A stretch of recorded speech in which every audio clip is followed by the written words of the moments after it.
7272번님께서 보내주신 문자, 종목은 수젠텍이고요. 매수가가 8,500원에 비중 12%, 어떻게 대응할까요? 라는 질문을 보내주셨습니다.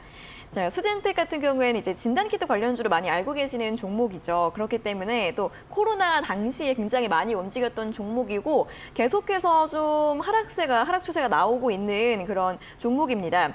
일단 7월 말 8월 초쯤에 다시 한번 이제 코로나가 다시 한번 좀 유행을 하다 보니까 이때 좀 움직임이 있었긴 한데 다시 한번 그 움직임도 거의 반납을 했고요. 오늘 종가가 6,860원으로 마감을 했습니다. 아무래도 좀 걱정이 많으신 종목일 것 같은데 어떤 전략이 필요할까요, 전문가님? 진단 키트 관련된 종목들은 사실 6개월 단위로 한 번씩 보는 게 맞다고 생각하거든요. 그래요? 제가 한번 의사 가운을 입고 있지만 의학 전문가는 아니지 않습니까? 그러다 네. 보니까는 코로나에 대해서 정확하게 알지 못하지만 한번 라디오에서 이런 얘기를 들은 적이 있어요. 코로나라고 하는 것은 한번 코로나에 걸리고 나면 6개월 정도의 면역력을 갖는다고 합니다. 그러니까 우리가 백신을 맞고 안 맞고는 이제는 뭐 덜 아프냐 아프냐의 기준이고 6개월 단위로 회전이 이루어지고 있기 때문에 이 코로나라고 하는 것은 좀 변이라는 것이 존재를 하기 때문에 항상 6개월마다 감염자 수가 늘어났다가 줄어들고 늘어났다 줄어드는 이런 현상들이 나타나준다라고 하더라고요. 그러다 보니까는 이제 정부에서는 그걸 알기 때문에 최근에 우리가 7월달, 8월달 코로나 감염자 수가 막 증가하더라도 정부는 정책을 다 완화하는 측면으로 갔거든요. 이제는 이런 흐름들이 계속 반복될 가능성이 높다라고 판단이 됩니다. 그렇기 때문에 그 자리를 이용해서 좀 시세가 들어온다라면 좀 매도할 기회는 좀 나올 수 있을 거라고 봐요.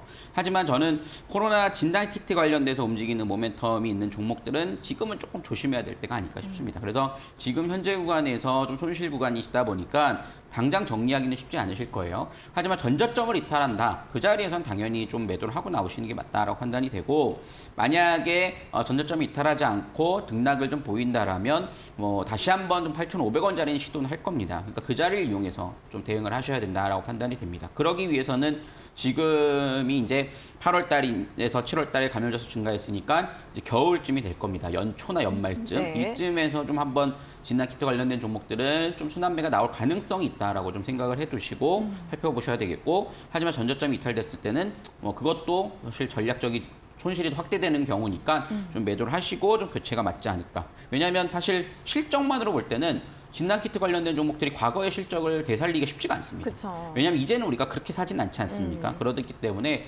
좀 이슈를 이용해서 좀 반등 매도를 하시는 게 맞지 않을까 싶습니다. 네, 자 수젠텍 같은 경우에도 좀 정리하는 쪽으로 전략 제시해 드렸는데 좀 움직임을 잘 이용해서 매도하는 전략 잘 세워보시면 좋겠습니다.